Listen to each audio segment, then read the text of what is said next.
Okay, real quick video walkthrough, just so I remember how to set the boat up. First sail today, Hobie 17, Somerset sails, carbon main and jib. It is a super jib, but I'll get to that. We'll start at the front of the boat. Spinnaker. I do run a tack line, as you can see, and I have the tack line running under the bow spreader. The reason being is it keeps it down in the cleat. At the end of the tack line, you'll see I do have it bungeed to the trampoline so it doesn't get lost or tangled, so it's kind of a continuous line. This is a Snu, and I did change the bar, Hobie 17, the spreader bar there. I had the stock Sport, which has like a 6-inch pole there, and it just bobs around. Lowering it, this is the Murray's kind of setup, although it's not the Murray setup, I just kind of replicated it. And there's a lot less slop in the hulls. Although this winter, I did reseat the beams. I used an epoxy, of course I prepped thoroughly, and then kind of an epoxy, real thixotropic, and then other materials in there. Laid down a layer of saran wrap, and then I used cooking spray on the beams just to make sure there was no sticking so I could get them off. And they are tight. If you lift one of the front of the bows, the entire boat moves, so there's absolutely no slop in this Hobie 17. But I digress. Back to the spin. The pole itself, I did get from Rick Catamarans. Thanks, Rick. Great job. I think it's about 9 foot 6 inches long. Nice bend. I did drill through the bow there, and that's what's holding it down. On my other boat, the real Sport 17, I did throw carbon fiber under there, and then I realized, probably overkill. I didn't really need to do that. So that's the spin. The halyard, of course, comes down into the cleat there, mounted on the mast. Make sure you seal everything. This mast needs to float. And it comes down, there's the turning block there. Turning block.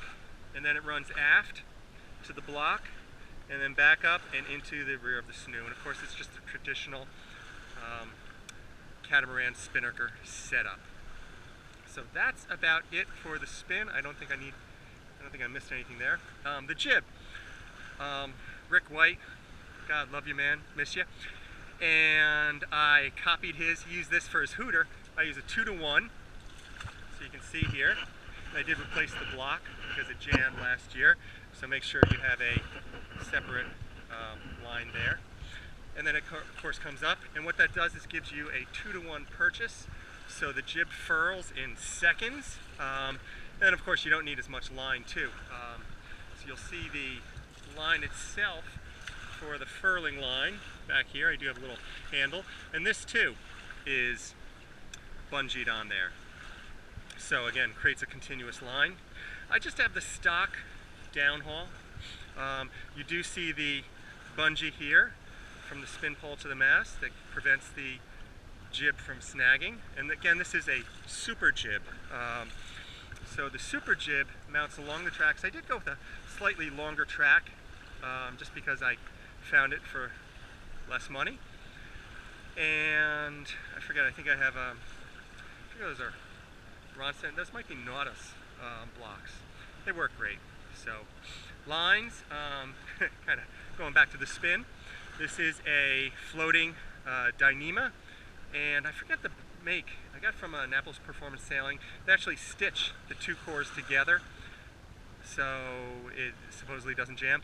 It came out of the box, really, it was kinking. After a year of use though, it is very nice and supple. Great.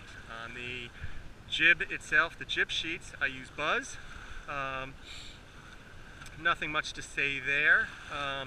Jibs, of course, the blocks themselves are bungeed down so they stay in the right position.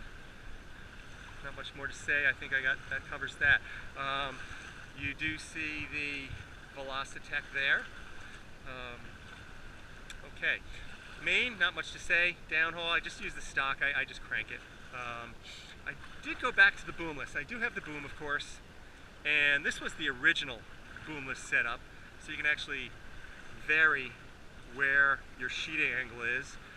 And I actually modified it even further so I could get even tighter because with that I can actually control mast rotation as well. Although I do have mast rotation limiters. You know, God forbid we get out here in a blow and I need to depower. So just a simple Dyneema. This is spider line. And I have a couple different settings. Of course, if I really want to stop it, I'll clip here, otherwise there, or I let them go completely and I'll just clip the two things together. So that's real quick. I did sew two pouches on the trampoline. And I did sew on the underneath side another pouch, and that's where I have my writing bag. And that's about it. Let's see, what else? Oh, I missed on the spinnaker. I do use an inside jibe, so you'll see, you don't really see it, but the spin sheets are actually inside the halyard. Just stops that. One of the benefits of lowering the bar too, if you look at my previous video, I actually had to run a line and drill and put a little bungee there because the spin on a couple occasions caught and would catch, of course. But with the pole lower against the deck, it just doesn't happen. So the Murray setup, I just see as far superior. So that's about it. I'm making new covers for my wings. I have two boats, two full boats, many spare parts, but this is the Hobie 17. Oh, one of the things I did find for those who have leaks, of course, both wing sockets were fractured by ice, so you know they're carbon wrapped inside. But my right hull was still leaking, and I found a pinhole by the center board. So if you take off your center boards in the sunlight, look down through the port, and you can see these things. Now the boat is completely dry. Again, Hobie 17. Hopefully I didn't speak too much. Hopefully I captured everything. Oh, on the pins, I should probably do this too. Let's see. On my forestay, I am down 1, 2, 3. The fourth pin is what's connecting. I'm rather raked, and I have this down. I forget how many, but I think it's a good 6 or 7 holes there, maybe even more. And that is it. Oh, one of the things about also the bar, lowering the bar, opened up the slot between the Snu, so the spin just goes in much cleaner, in and out. I'm sure I've forgotten some. Anyways, that's it. Bye-bye.